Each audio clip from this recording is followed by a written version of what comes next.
আসসালামু আলাইকুম ওয়া রাহমাতুল্লাহি ওয়া বারাকাতুহু।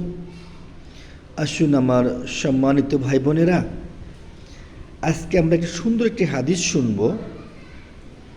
হাদিসটি রাসূল পাক সাল্লাল্লাহু আলাইহি ওয়াসাল্লাম ঘোষণা দিয়েছেন, আল মুসলিমু মান সালিমাল মুসলিমুনা মিন লিসানিহি ওয়া বিয়াদিহি। একজন মুসলিম সেই ব্যক্তি যে ব্যক্তির হাত থেকে, জিহ্বা থেকে তার প্রতিবেশী রক্ষা পাবে, নিরাপদ থাকবে।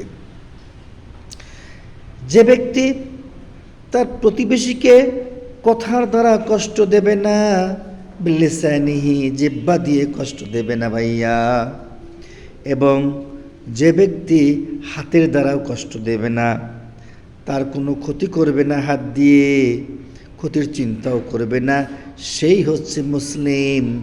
আল্লাহ পাকের দরবারে সেই ব্যক্তি মুসলিম হিসেবে গণ্য হয়ে, সিলেক্টেড হয়ে জান্নাতি হয়ে যাবে। বলুন সুবহানাল্লাহ, সুবহানাল্লাহ।